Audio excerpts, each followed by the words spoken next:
Okay, Yeah, great. sorry. If that's And okay. as for questions, you'll leave some time at the end for questions. I've given you a couple questions from participants ahead of time. And also, if there's any questions or comments from people during your talk, they can drop them in the chat and I'll try to pick them up as best I can. And Bill, just for you to know, there's members of our region online with you today from Brockville, Ottawa, Kingston, Sudbury, and maybe even Timmins. And we've also extended the invitation to pastoral care ministers in the Archdiocese of Kingston. So welcome. It's an honor to have you with us, and thank you very much. We're looking forward to your talk, and over to you. Thank you very much, Robert, and thank you to all of you for giving me this opportunity to spend some time with you. And please know that, that you are the experts in the area of spirituality and narrative, whether you use that term or not. And I'm just kind of an egghead academic that has been playing with some of these ideas for some time. And I'm happy to share them with you as some touchstones or reference points to assist you in some way or perhaps enrich your own work. But so I'm plugging Robert's book here, as you can see on my first slide. Everybody sees the slide okay? Good. So his wonderful book, How to Be an Even Better Listener. And I couldn't resist pulling a quotation from one of the people that Robert has visited in the palliative unit or hospice context. And it's from someone pseudonymed Manny, who said to Robert in conversation, at 92, all I am is stories. So that's kind of an inspirational jumping off point for what I want to share with you today. I like quotations, and sometimes quotations can set the tone. So this first one is from a well-known narrative psychologist named Donald Polkinghorne, who wrote a book called Narrative Knowing in the Human Sciences, kind of a foundational text in the field of narrative psychology. And he says, we are in the middle of our stories and cannot be sure how they will end. We're constantly having to revise the plot as new events are added to our lives. Another favorite quote is from Alex Haley, author of the best-selling book Roots, which he said once in conversation in an interview, every time an old person dies, it's like a library burns down. Janet Ruffing is an expert in the field of spiritual direction and narrative. This is from her book, To Tell the Sacred Tale. She says, it matters how we tell the story. So I guess it'd be helpful to state what my objectives are with you folks today, to introduce you to some ideas that I work with as a narrative gerontologist. And we'll be touching on a number of these terms like narrative challenges, narrative tasks, narrative foreclosure, narrative environment. And I kind of want to propose that a narrative perspective on spirituality and aging, or I want to propose that as far as the link between spirituality and aging is concerned, narrative can provide a kind of a conceptual bridge, at least in my experience. And I was a pastor with the United Church of Canada for some 10 years before getting into the academic world. And to provide you with some conceptual language and a sort of framework that I think does link spiritual care to narrative medicine on the one hand, and narrative psychology on the other. And maybe to suggest that we envision spiritual care, however we define that, certainly with older adults, as narrative care. And I can make these PowerPoint slides available as we go, or after we're done. So I have two parts. Part one is a quick run through of three big topics: aging, spirituality, spirituality and narrative, narrative and aging. And you can see that they're kind of linked in a Venn diagram sort of way, at least in my mind.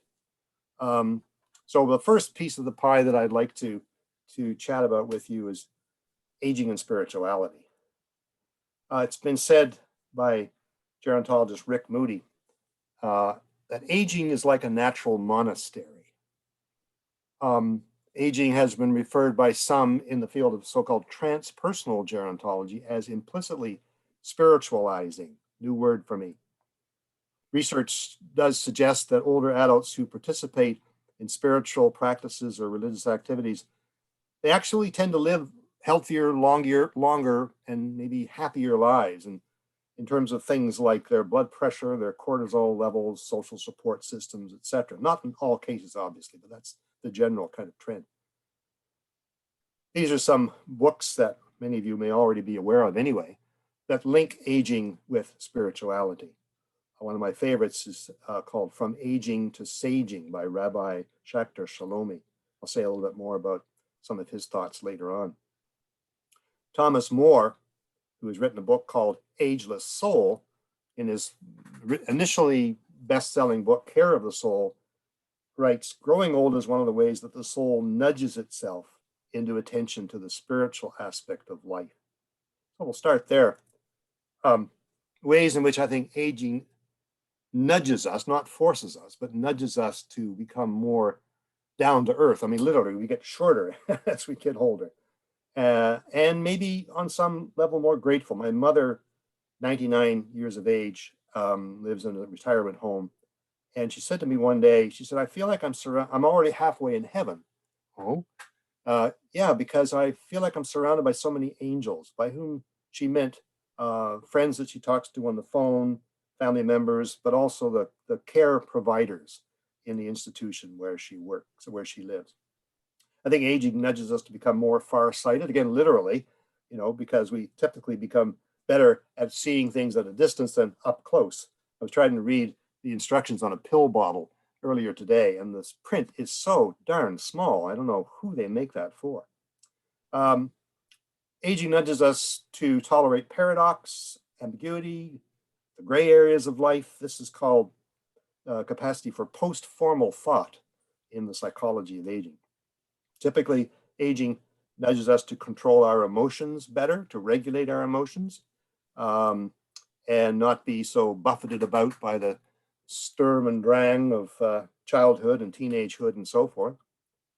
To lighten up and maybe to look at life and experience life in a gently ironic way, and to see the positive more than the negatives. This is not true in all cases with older adults, but that tends to be the trend. Positivity bias, it's referred to. I'm in the process of selling my house, so I'm big into decluttering. But there is a sense in which, as we get older, there is a move in us to lighten up, to let go, to declutter, and to focus on what and who in our life matters, to turn inward and to nurture an inner life, and possibly to grow into the role of spiritual elder, which is where Shachter Shalomi's work comes in. I should just go back to my mom for a second, if you don't mind. One of the things about mother that is so special, she's 99, she'll be 100 in November. Hopefully we'll still be able to have some kind of party. She loves hugs. She thrives on hugs. And here we are at Sobeys grocery store, and she's getting a hug from one of her favorite checkout people, Cindy. At night, in the evening, before she turns the light out, after she's in bed, she makes phone calls. And she has a soldier-like commitment to that. She has about 115 people on her list that she regularly calls, on average about 10 to 20 per night, just to check in, see how they're doing, hear about their lives and so forth, and to tell them that she loves them. So I think that's pretty special. She can't see where it means, but she can see the numbers on the phone, and she remembers a lot of phone numbers by heart. Maybe not Ontario ones, because they have an extra 3 digits to remember. So spirituality and narrative will be the next chunk of the pie in part 1. It's been said in a book called Communion of Sinners that the very act of storytelling is by definition holy.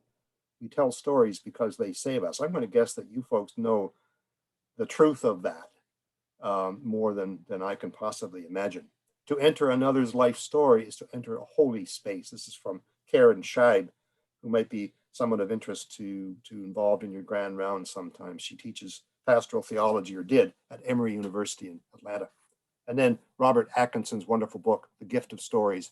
He writes, in your stories where you'll find your truth. So the link between spirituality and narrative, I think, is interesting to explore. But spirituality, admittedly, is a complex matter. I think of it as broader than religion. Could say more about that. But spirituality, I see as related instinctively to meaning making, particularly to existential meaning making.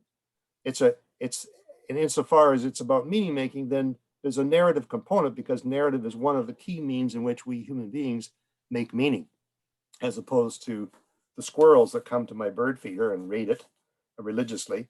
I don't know that they spend a lot of time telling stories to one another and making sense of their day in that respect.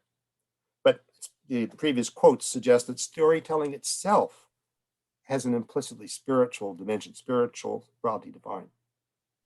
Also, that we experience spirituality when we go to the synagogue, the temple, the mosque, the church, whatever. We experience what's being said from the pulpit or being communicated in hymns or prayers, not despite our own stories, but in some level through our own stories. So spiritual development, to me, is closely linked to autobiographical development. And spiritual traditions, whatever they may be, provide us what I call narrative environments to live within, or meta-narratives, or master narratives to live by. These master, I don't like the word meta-narrative, shall we say, that spiritual traditions are the vehicle for. They kind of get absorbed into our system by osmosis, into our narrative unconscious, as my friend Mark Freeman refers to it. And they can be positive or negative, astonishing resources, or for some people at some time in their lives, imprisoning structures. Positive or negative, they are structures for meaning, for morality, for coherence, and they offer us sort of ready-made answers to the perennial questions of why we're here, where we're going.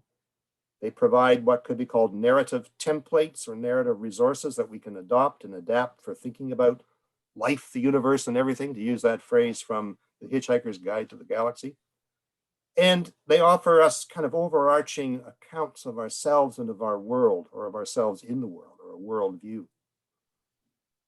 Something I'll add here, and I do write about it in the book, In Our Stories Lies Our Strength, is that from a narrative perspective, we could think of our own life stories, I'll get to what life stories is about, as sacred texts or even parables that it behooves us to read. One of the books I've written with my colleague, Beth McKim, is called Reading Our Lives, The Poetics of Growing Old. But this quote is from the theologian Frederick Buechner. Let us read with open minds the book our life is writing, and learn.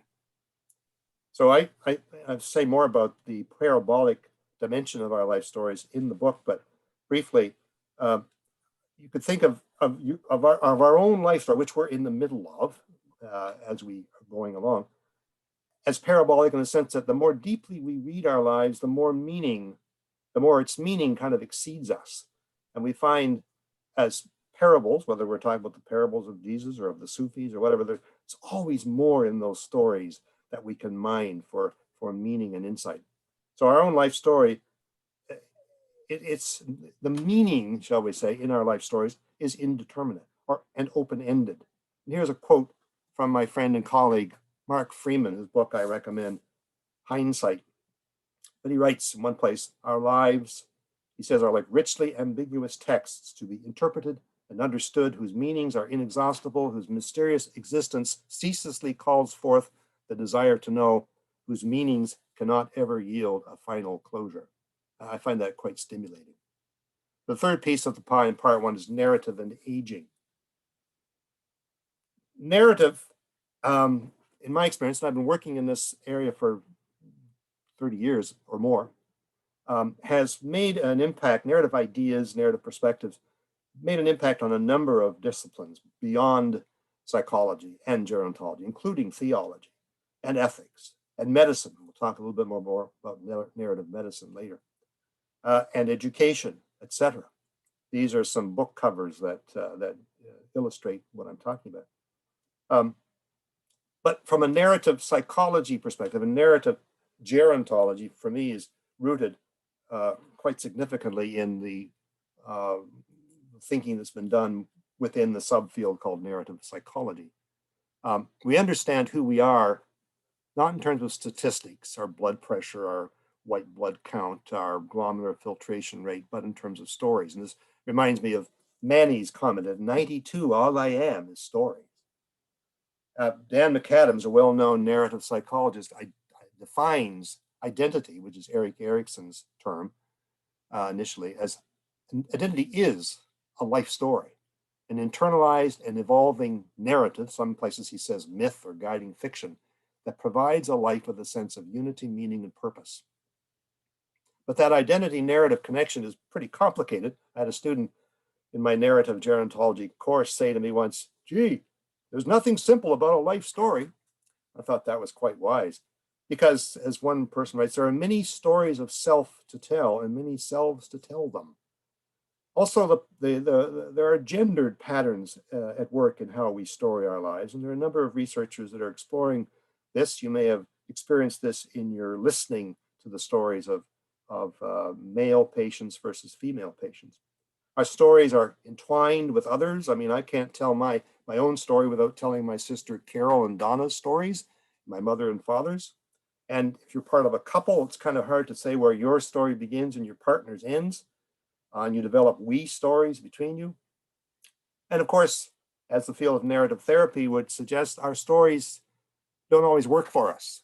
They can become problematic, problem saturated, dysfunctional in some way or another, or stunted. And I'll say more about that shortly. Either way, the identity narrative connection and the identity narrative development, I believe, continues into later life. This is a bit repetitive, but so a narrative approach to human development and to aging sees human beings as hermeneutical beings. Again, we're makers of meaning. That's a distinctive dimension of how we function on this planet. And narrative is a key means, not the only means, but a key means of making meaning, And some would say that the narrative impulse is hardwired into us. Someone has coined the phrase homo narrans. We're forever storying the stuff of our lives, not all of it. Of course, a lot of stuff goes beneath the bridge and never gets into a story that we could tell. And I like to suggest that autobiographical memories are often anomalies. They're the things we have memories around things that we, for some reason, can't forget. We don't remember all the times that we went to the dentist, but we do remember that one time that the dentist didn't put enough Novocaine in there and struck a nerve, and it did not feel very good. Okay, I like to say that autobiographical memory is a matter of faction, a blend of fact and fictionalization. Certainly, our life narratives are embodied. Our bodies are living history books, as Carolyn Miss and Anton Boysen talks about living human documents. Another point I wanted to, each of us, I think, is living in our own story world with our own distinct storying style. I could say more about that, and maybe I will later on. But these are some of the books that are out these days in the field of gerontology, where the link between aging and narrative is explicitly made. So I think a narrative perspective on aging is really a different starting point for thinking about aging than the prevailing sort of paradigm, which is a biomedical one. I was at the doctor's office this morning getting some things checked out, and I became very aware that from my doctor and nurse's perspective, and they're wonderful people, they're more interested in what's going on with my body, and I am too when I'm in the doctor's office. But from a narrative perspective, there's an opportunity to focus more on the inner or the biographical as opposed to the biological dimensions of aging. And that means that I think it provides us a location to envision some of the positive potential of aging that often is overlooked. And that includes meaning, wisdom, and spirituality, and the opportunity to see aging not just as a passive matter of getting old, but of innerly, biographically, autobiographically growing old. For me, I think of our lives as quasi-literary novels that we compose from within over time as, and it's complicated, as author or co-author, narrator, protagonist, editor, and reader, more or less at once. And the texts of novels that we are, become more more novel as we get older, more varied, more layered, more complex. We might look similar on the outside.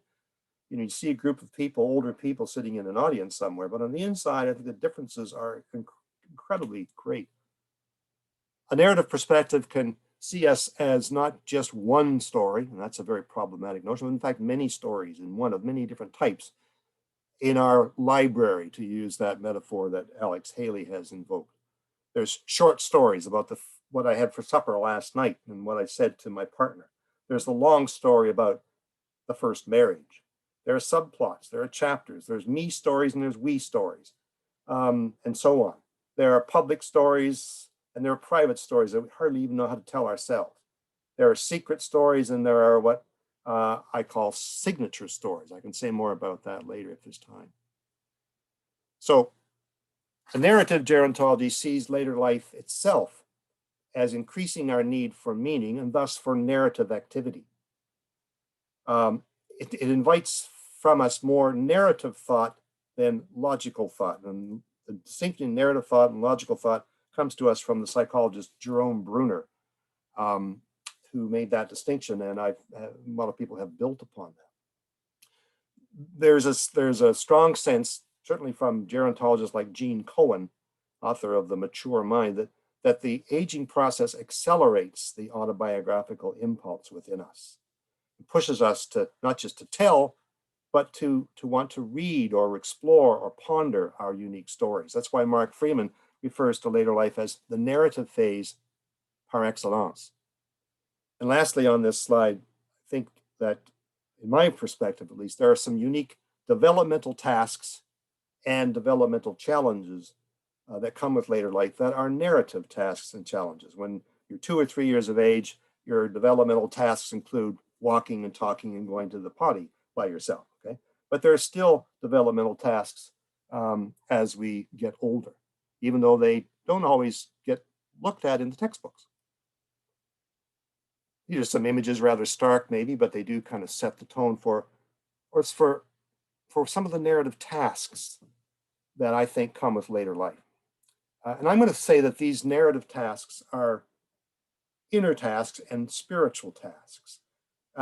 This list is 12, so if you want to think of these as the 12 R's of later life, that's fine. Maybe is helpful. I'm not going to go through all of these, but certainly.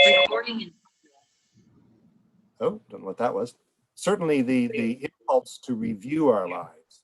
This is classic Erik Erikson, that there is an impulse within us, whether we respond to it or not, to step back from the lives that we've lived thus far and to do some assessing, some accounting, some pondering, some evaluating. That includes reflecting on our lives, remembering, pulling ourselves together narratively. That can help us to achieve what Erikson refers to as ego integration. Reconciling the troubles and the traumas in our lives to our lives overall. Resolving, if we can, regrets, resentments, unfinished business. Repair, making amends, healing psychic bruises. I'm not sure where that phrase comes, maybe from your book, Robert. Revising, I like the quip that apparently makes the rounds in psychiatric or psychiatrist circles. It's never too late to have a happy childhood. I mean, you probably have witnessed this in people with whom you visited, where your listening skills help them to do some revising of the story by which they understand who they have been over the years. Recycling, passing on our stories and wisdom to others, that our stories and wisdom might benefit younger people, children, grandchildren, etc. And reaping, harvesting the hidden meanings and life lessons that lurk in our accumulated experience. I'm going through these very quickly, folks, and I hope we have time to come back to some of them if you're interested. But these are some of the narrative challenges that go along with those narrative tasks. The first one on my list here is narrative loss. In very late life, people can have fewer things, literally fewer things available to them to remind them of who they have been and what their life has been about. Or fewer people left standing in their lives. My mother's 99. Most of the people she calls are younger than her, much younger often. Not that she's bothered by that too much. She accepts that in her stride, that she has outlived most everybody. Narrative disposition is a term coined by my colleague Clive Baldwin here at St. Thomas University, and it refers to what we unknowingly do sometimes, for example, with people who have dementia, because they're unable to tell us their stories in ways that make a lot of sense given their cognitive decline. It can be easy for us, perhaps, or tempting for us to conclude there's no story and therefore no person there anymore, which is, I don't think, accurate. But when sometimes we adopt dear language and how you doing, darling, when we're speaking down to older adults, it could be a way of this. But actually, my mother likes. I asked her, "Do you like it when they call you dear?" "Oh, yes, I do, very much so." Fine, your call. Narrative knots. I gave a presentation once in Atlanta, and in the group there was a narrative therapist from Japan who was doing her PhD, and she talked about how many of her clients have what she would call narrative knots that need unraveling, or unnarrated pivotal events that are kind of causing a backlog. And you may have witnessed this in your practice, I'm sure, where you help somebody to untie one of those narrative knots and get their story kind of opened back up again. Narrative disorientation is where we lose the thread, which is a phrase we sometimes hear in dementia circles. Someone who has gone into the hospital and has received a pretty heavy duty diagnosis, like you have cancer and you don't have very long to live, could be thrust into what Arthur Frank calls a chaos narrative. Narrative unsustainability is a phrase that my colleague Karen Scheib has coined. I think there's some merit to that. And narrative, jumping through these, we can come back. Narrative foreclosure is a challenge that I think is particularly, that older adults are particularly vulnerable to. Not only older adults, but, and here's a little cartoon that I've come up with or found that I think illustrates narrative imprisonment. When you're stuck in a story about yourself or your past or your family or whatever, and you can't get out of it. And you want to say to them, well, just let it go, drop it. And it's easier said than done. But narrative foreclosure, again, Mark Freeman, is the premature conviction that one's life story has effectively ended. That's too late simply to live meaningfully. There's little left to do but play out the pre-scripted and often sort of tragic ending. I know that it's possible at any age, when you're 15 and your boyfriend or girlfriend says bye-bye, you can feel an acute case of narrative foreclosure. What's the point of going on? You know, what's that song from the 50s? Why must the world go on turning? You can fill in the blanks. My singing's not very good. But you want to go down to the bridge and jump off, because what's the point? The story is basically over. He's still only 15. So narrative foreclosure is not exclusive to later life. But I think as we get older, we move through retirement, we have health issues, it becomes easier for us to say, well, I guess the story's over. My body is still going through the motions, but for all intents and purposes, the narrative of my life has wound down. Our Dutch colleagues, Ernst Bollmeyer and Herman Westerhoff and others, have done some helpful research to suggest that narrative foreclosure can have significant consequences for mental health in later life, and may be a mediating factor between late life events and depression. Because many of you, I think, work in a medical context, I thought we could play for a second or two here and rephrase some of these narrative challenges that I've just listed in a more medicalized way. And who knows, maybe someday these will become diagnoses that will be part of the medical field. Narrative arrest would be, the story has stopped. The doctor says, 2 months to live, terminal cancer. It would be an acute case of narrative foreclosure. It's been suggested that in some nursing homes, certainly not in Canada, or certainly not in Ontario, that the average resident of a nursing home receives somewhere around 6 minutes of real person-to-person contact per day. If that's the situation you're living in, then your story is going to dry up on some level inside of you, and you may experience what I call narrative atrophy. Narrative anemia is when there's a thin story, it's weak, it's not very strong. Narrative septicemia, quite proud of this particular term. Your story of your life is filled with what Dan McAdams called contaminated sequences and toxic stories. And there needs to be a narrative detoxification process. Narrative indigestion would be the experiences, perhaps heavy duty ones that haven't been digested, haven't been sorted out. Narrative constipation would be, there's an untold story in there that's really important, and you as a listener can sense that, but the individual, him or herself, can't get the story out. Narrative compaction is a severe case of that. You got to dig really to get the story out. Narrative diarrhea would be the opposite. There's a story flowing, but there doesn't seem to be a lot of substance to it. Sorry if I seem a bit irreverent. And narrative pregnancy would be, there's a new story waiting to be told once the right midwife person comes along to hear that into being. I'm going to move quickly because I'm conscious of time, and we're not going to get through everything in these slides. And I do want Robert to say time to stop so we can chat. But I want to just touch on some other concepts that I work with and that you may find of interest and value in your own work.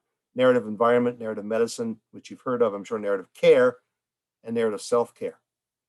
So we don't story our lives in isolation, but within a web of social contexts that we're forever moving in and out of, and they are intertwined themselves. The family of origin that we're brought up in, the community that we live in, the church or religious organization that we're part of, the profession that we're part of, marriages that we're part of, friendships, relationships, including therapeutic relationships. So the number of larger stories, as I call them, which constitute the narrative environment, very complex thing of our lives. And each narrative environment, I would suggest, has its unique rules for telling and listening, for language to be used, scripts by which to understand oneself. If you're, for example, trained to be a lawyer and you really identify closely with the lawyer role and the lawyering profession, then there's perhaps some built-in scripts that come with that profession for how to make sense of your life and to view the world, etc. Narrative environments can be large and vast, like entire religious systems or political systems, or they can be micro, the relationship you have with your best friend. That's its own distinct narrative environment, I would suggest. And narrative environments can be positive, negative, open, closed, flexible, rich, rigid, thick, bleak, like the nursing homes that I referred to earlier, inviting or inhibiting of our narrative development, de-storying or restorying. So to get to a hospital context here, and this is the Fredericton Hospital pictured above, entering a hospital or a nursing home as a patient is definitely a change in one's narrative environment. And so it's on some level a restorying experience. We have to revise the plot, to go back to that initial quote, a little or a lot. And that shift in narrative environment, depending upon our diagnosis and the duration of our stay, presents narrative challenges that are real. At best, the time that we spend is just one short chapter in our overall story. Other chapters will follow. It's not the whole story.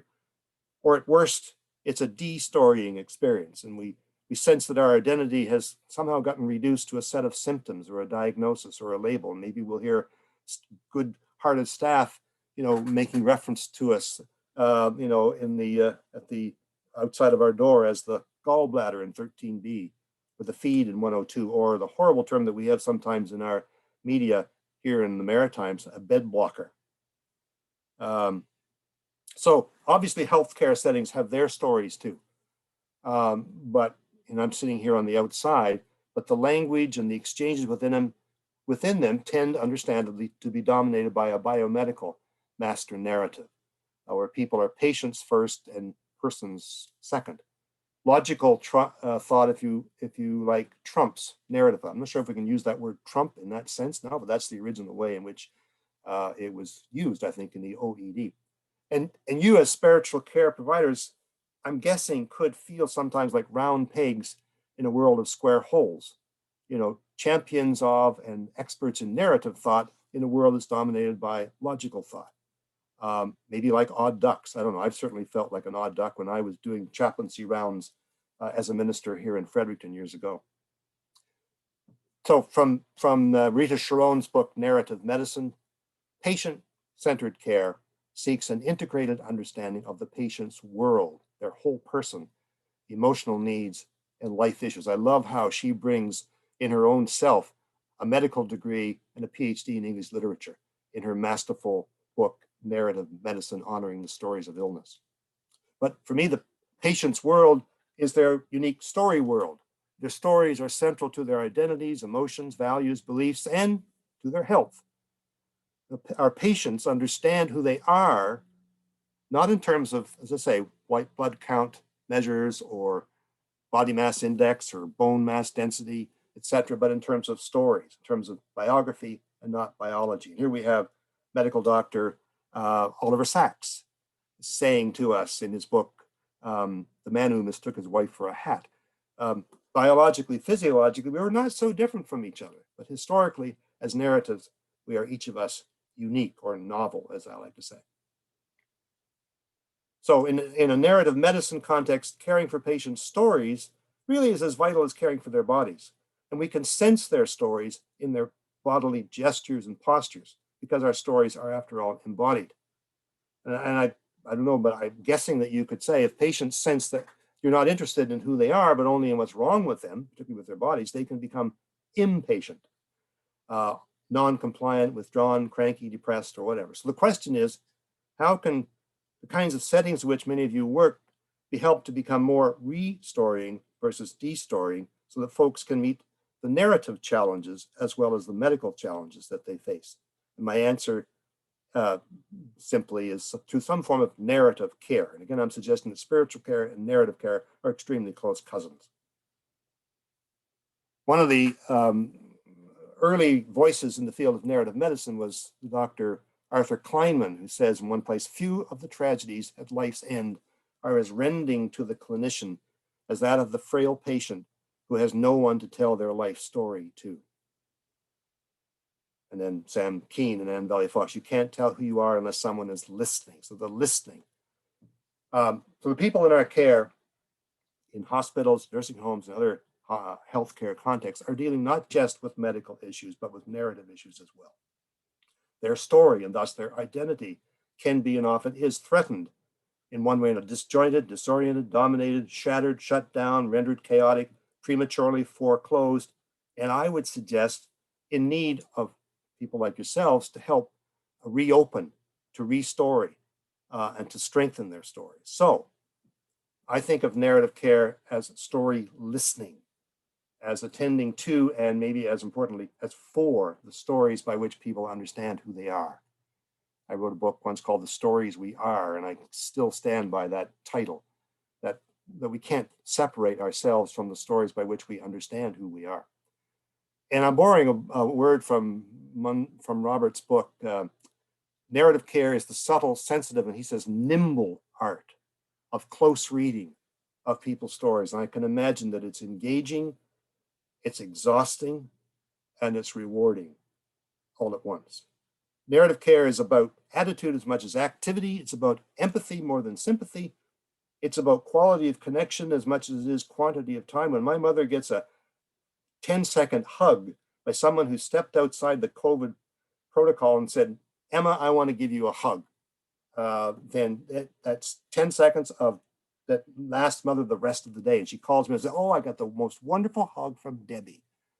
And she sets her in a wonderful mood for the rest of her day.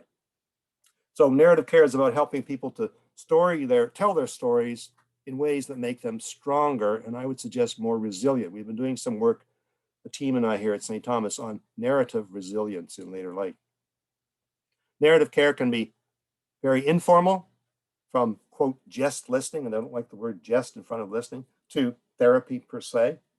It can be adapted to different contexts, from palliative care to long-term care to ER, etc. It can be practiced between the lines of other activities. Wheeling an older person to lunch is an opportunity to exude and express narrative care, or taking them to an X-ray. Another person who kind of pointed the way towards what we now call narrative medicine is the medical doctor and psychiatrist Robert Coles in his book, The Call of Stories. And this would be, I think, the sort of thing that Robert Mundell is addressing wonderfully in his book, how to be an even better listener. Um, Robert Coles, when he was going through Massachusetts General Hospital in his residency to be a psychiatrist, he had two mentors, one of whom was all about getting out there and as quickly as you could coming up with a tentative diagnosis for patient A, B, or C. The other mentor he had, an older psychiatrist, said, well, I think you should listen to the story and have a conversation. And so Coles writes, he urged me to be a good listener in the special way that a story requires. Note the manner of presentation, the development of plot, character, the addition of dramatic sequences, the emphasis according to one figure or another in the recitation or the recital, and the degree of enthusiasm, of coherence that the narrator gives to his or her account. This could take some time, and I don't know that we have very much time left. But I think a lot of these things that one can listen for in practicing narrative care are instinctive for you folks. Insofar as you get this idea that people and their stories are inseparable. So you're listening for the recurring phrases, the recurring themes, the recurring metaphors that the person uses in what they say, the key plot lines and subplot lines and chapters that they're sort of alluding to when they tell you about their life and they engage in some sort of life review with you as the listener. The kind of reminiscence, there are different types of reminiscence. The storying style. I realized years ago that my father had a storying style where he would characteristically position himself as the smart kid in in the squabbles that would take place in the schoolyard growing up as a kid back in Nova Scotia. He wasn't bragging about how he always knew what had to be done, but that was a traditional a typical sort of way in which Dad told stories about his life. And I realized at the same time that my storying style is very different. I tell dumb stories about myself. I tell stories on myself that make me look kind of silly and stupid. And I'm not sure why that is the case. One of you could probably help me with that. But I think each person has, as you listen, a distinctive sort of storying style or narrative tone. Some people tend towards the tragic genre, and you can hear it in their tone of voice. Degrees of narrative agency, the kinds of signature stories that they may trot out to you. The larger stories or narratives that they appear to be rooted in and how those have shaped their individual narratives. And the incipient restoryings or sacred stories that are waiting to be told. So kind of getting close to summing up here, narrative care involves fostering spaces where folks can step back from and think of their lives as stories. And in my experience with students who may only be 20 or 22, but invite them to think of their lives as stories that they're in the middle of with different chapters, and it lightens them up and helps to give them some affectionate detachment on stuff that has otherwise been pretty heavy and hard in their young lives. Narrative care maybe involves helping people to identify and start to address some of the outstanding narrative tasks and challenges that they face, to air long buried or risky stories. I know when you hear someone say, I've never told this to anyone before, but I mean, that's sacred ground and very important ground. I'm sure you can attest to that from your work. Narrative care involves fostering spaces where folks can draw new life from old stories, can test out new stories, and overall can keep their stories open and can keep growing old, as I like to say, rather than just passively getting old. So I'm going to suggest that narrative care, which I'm also saying is spiritual care, is really an adventure in stories, where you're on the frontier of people's storying and restorying processes, maybe where the requisite sort of frame of mind to bring to that is a beginner's mind. And here's a quote that Robert has in his book from Heather Meyerand: to enter a patient's room, and I put in older patient's room or home, for the first time is like walking into a long, complicated story that one understands nothing about. A story that's reaching its final crisis.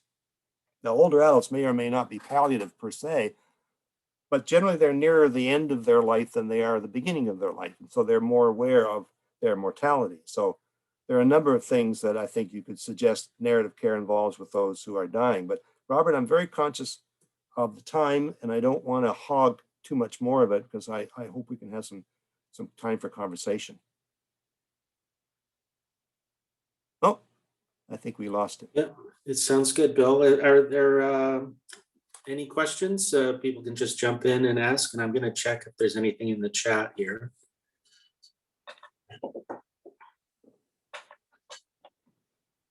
I'm sorry if Brenda, go ahead. I say I'm sorry if I throw out more than we possibly have time for, but I get so excited about these topics, as you can probably tell, and there's so many rabbit holes that you can wander down when you start looking at aging and spirituality from a narrative perspective. Well,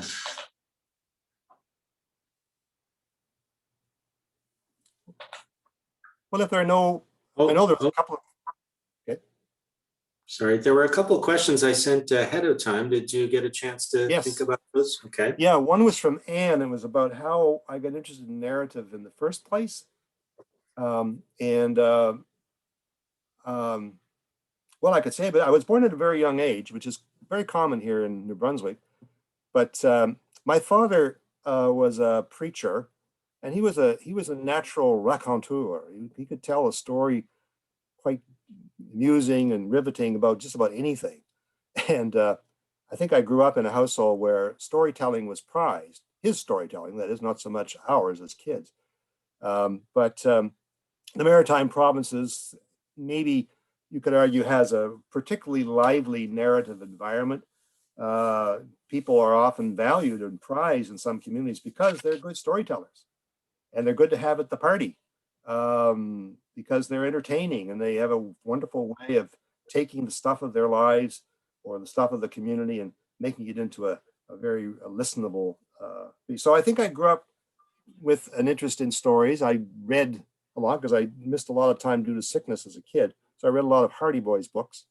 And anyway, when I became a minister myself some years later, I realized quite quickly that the big part of my work, apart from Sundays and other meetings and so forth, was listening to people's stories, trying to crawl inside their worlds. And how do you do that? But you ask them to tell me about yourself, tell me about your family.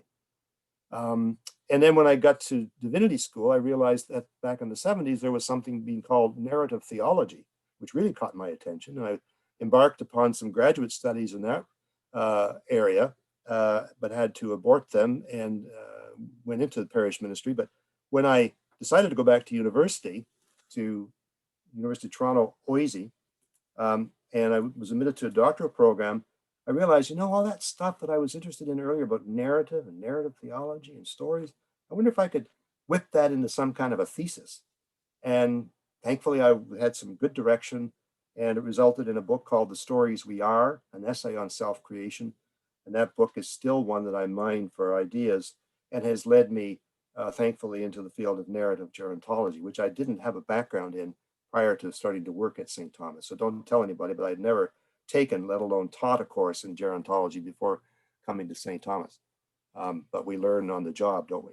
So that's a brief answer to Anne's question about how I got into this whole story thing. There's more to it than that. And David had a question about something I refer to in our Stories Lies Our Strength book, a program at a local nursing home here in Fredericton called Celebrating Our Stories.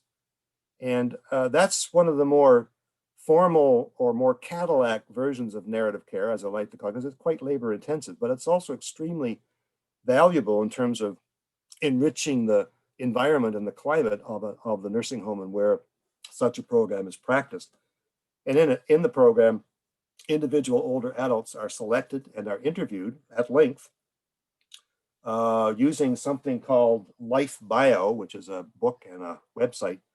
It has just a bunch of basic questions to elicit people's stories about their life from childhood through to adulthood and so forth, their careers, their families, their marriages, etc.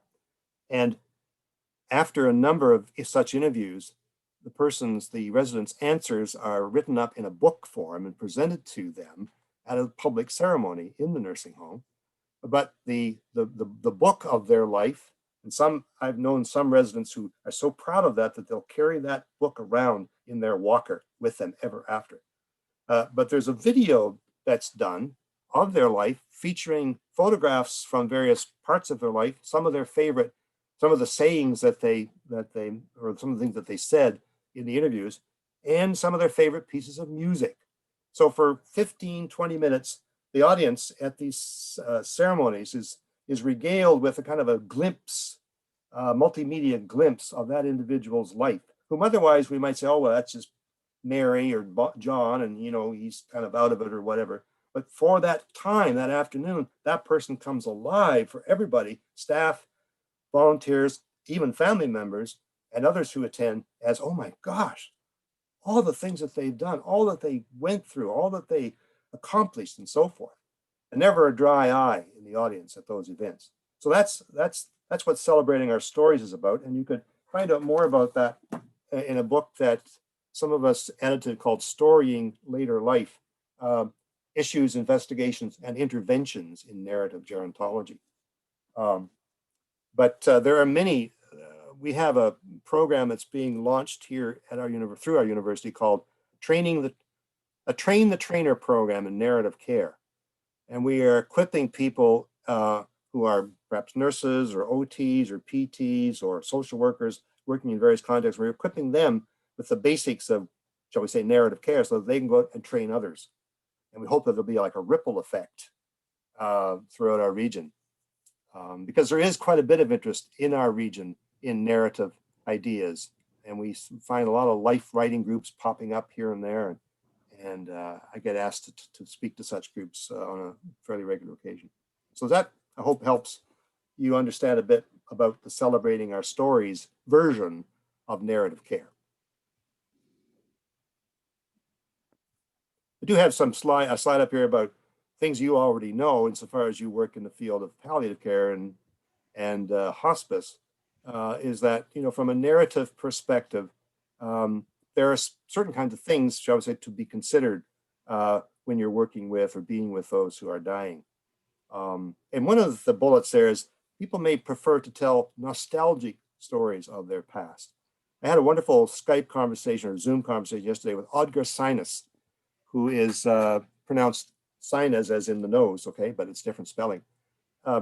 He's based in Oslo, Norway, and he's a narrative gerontologist who wrote a wonderful article about the role of nostalgic stories with people who are palliative, because he has done a lot of work in palliative care.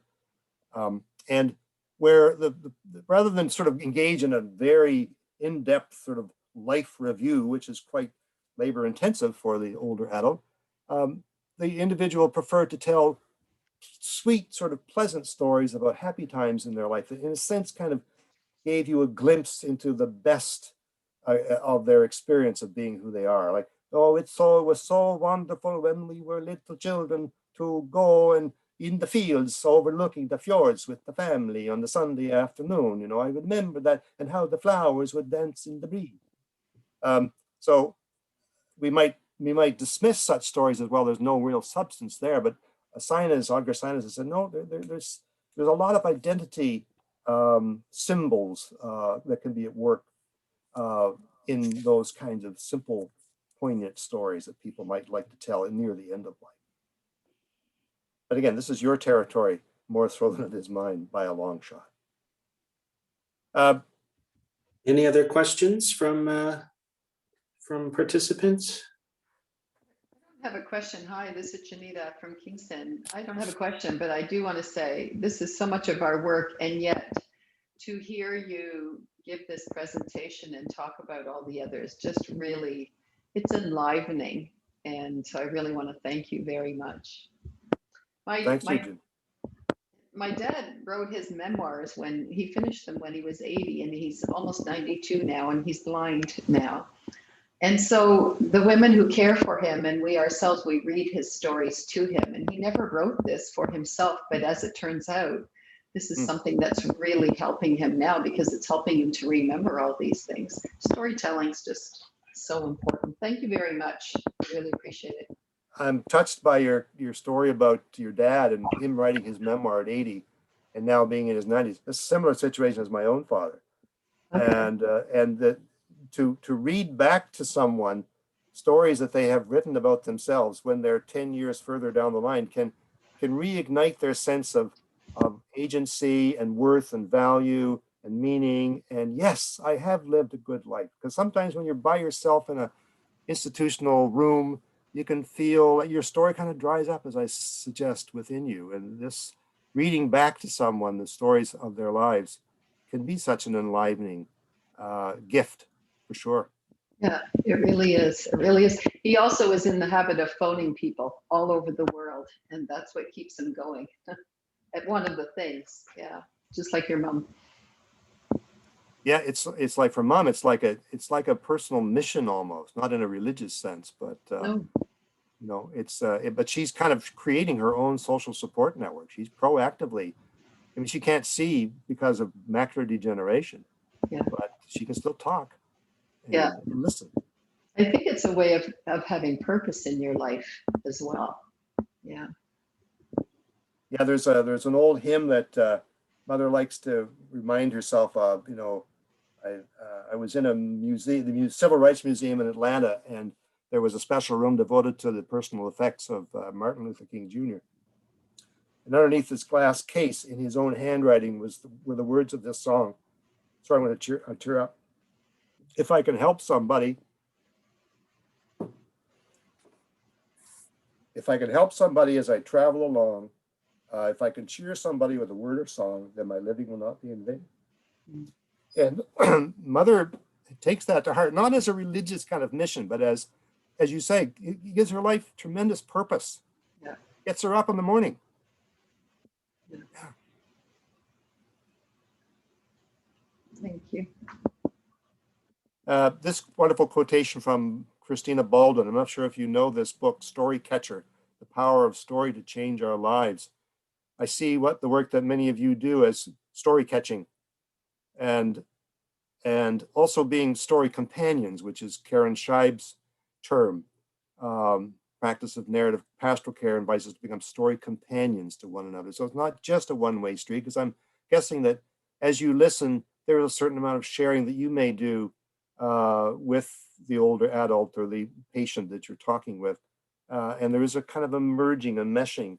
And on some level, I think you may have felt that you have become, not because you've tried to become, but have become an important character in that individual's life in their final chapters, and maybe help them to co-author a deepened, stronger story that they can carry with them about who they are. Bill, can I ask you a question? Yeah. There's something I've been thinking about that, just in the moment, I might term something like narrative alienation. Like someone said to me years ago, they were telling me a story, and he said to me, it happened so long ago, it's not true anymore. It's like the memory is so distant, it's just not, it just doesn't seem real or true. And I find as I'm aging, and I think back on things that I did, let's say in my 20s, I kind of struggle to remember them as actually happening to me. And I feel kind of alienated from myself, from my own story that doesn't seem true anymore. Have you ever come across that? Not in that, not with that phrase, but I like that phrase. May I rob that from you, Robert? Narrative alienation, because it's, again, one of those challenges, if you will, that you're right. Because when you reach a certain age, the past seems like a foreign country. Yeah. They do things differently there, isn't that the? Yeah. But there's the whole question that makes the whole question of truth. What do we mean by truth when it comes to stories? There's an interesting book by a psychoanalyst named Donald Spence, came out in 1982, called Narrative Truth versus Historical Truth. And he asks the question, what is it that the psychoanalyst is up to? Is it to try to help the client or patient sort of recover the historical truth, the facts, and get on a solid ground in terms of what actually happened? Or is it more to not sort of play light with the historical truth question, but to prioritize narrative truth? And you're going to ask me, what do you mean by that? And I don't quite know. And I'm drifting away from your question about feeling alienated from your own past at times. I don't know about you, Robert, but for me, in the last number of years, I've decided to make a chart so I don't forget too much while my memory is still working okay. So I have this chart that I've made with columns, and on the left side there's the years. I might have from 1950 to 1960. So I list all of the people that I knew or can recall knowing in those first 10 years of my life. And then another column would be places that I lived. And then another column might be the kind of general things that I recall doing, like going to church or whatever. And then the specific things that I can actually recall doing, and I have kind of a vivid memory. So this is a way of doing an inventory and maybe helping to overcome some of that sense of narrative alienation that you're referring to. Yeah, that's a good idea to put it in a chart like that. I like that. It's a kind of a clunky sort of thing to do, but it is a way of, and I've kind of stopped. I mean, I took the chart up to about the 1990s, and there's so much happened since then that I'm almost overwhelmed, but I really want to do that. And I feel that that would be my personal way of doing some of that life review, and also of sort of strengthening or thickening my own story, which could maybe make me be a better listener to other people's stories. Yeah, thank you.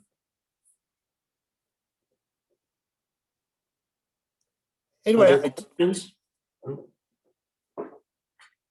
Bill, I'm also curious as to what motivates you in this kind of field, and I'm curious to know if you've had any transformative experiences of someone really listening to you. Does anything stand out? You know, has it been a rare or special experience for you to have someone listen to you and to feel heard in a way that's different from other regular experiences? yes, I have. Thank you for asking. And we've had a couple of nice Zoom chats ourselves, Robert, and I got to say you're pretty gifted in that regard yourself. But over the years, things I needed to sort out have gone to see a counselor or whatever. And I've been fortunate to have counselors that really were extremely good listeners, or at least I thought they were really good listeners. And they really tried to crawl inside of my unique story world as best they could. And I would walk away from sessions with such people, not necessarily feeling like I'd solved whatever problem I had gone in with or sorted out whatever the issue was, but I felt better or bigger or stronger somehow in myself. I felt expanded, enlarged in some way because of the kind of listening they did. But you know what? Truth be told, those kinds of experiences are fairly few and far between. I think we have a lot of talk shows in the media, but not many listen shows. And that's a kind of a dumb thing to say, but I think you know what I mean. I have a variety of really good friends, and if I wanted to kind of rate them on just how good each of them is as a listener to me, I might find myself spending more time with these over here rather than those over there. But it's rare, and so if insofar as you folks are the stars and the experts and the groundbreakers in the field of story listening, don't stop. Do not stop. So important. Whether it's valued like it should be, and maybe you don't feel sometimes like a round peg in a world of square holes. Maybe that was just sort of projection on my part, but don't let that get you down, because you're on the frontier of the storying and the restorying process that's so subtle and delicate and central to who a person is and how they're growing. It's somewhere beyond therapy. I'm going to say it's beyond psychoanalysis. It's beyond ministry. I'm not sure what category it falls into, but it's really important.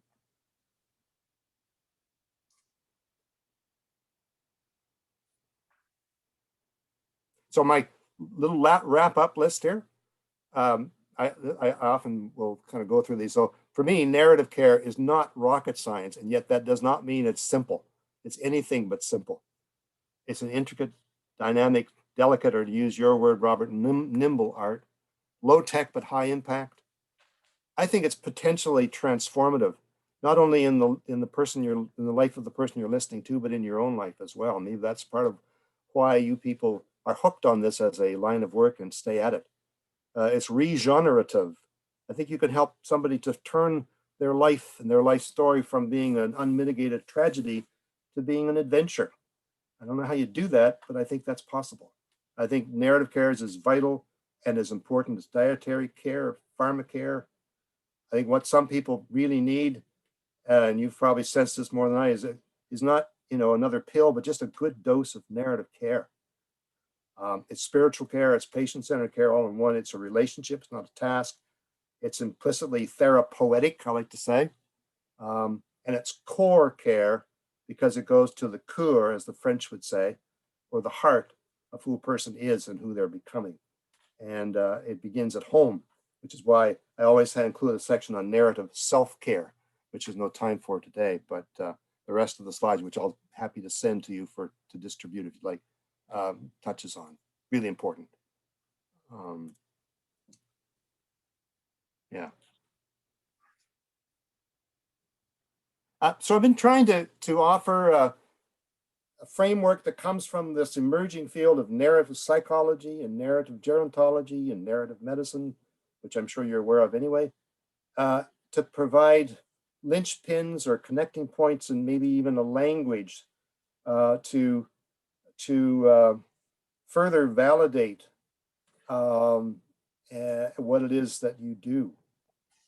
Not that you need that validation necessarily, but sometimes we have a certain, in my experience of working in the field of narrative and planning conferences like Narrative Matters and so forth, people have found that the narrative language or narrative terminology, thinking of life as a story, the root metaphor of life as story, actually opens up a lot of interesting possibilities that otherwise we haven't really known too much about, because narrative psychology is really only about sort of 40, 50 years old, you might say, in terms of people actually writing about it. And if anybody wants to contact me about sources that I might suggest you pursue, I'm happy to do that.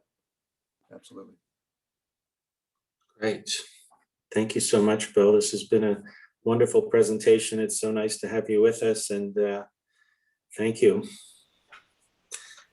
Just as a reminder, you've recorded this session, and at some point you can let me know when it's available on your website, and I can forward that information to people and pass along the slides as well and any other materials you might have. And just a final check, if anyone's has a question just before we sign off. Any final questions or comments?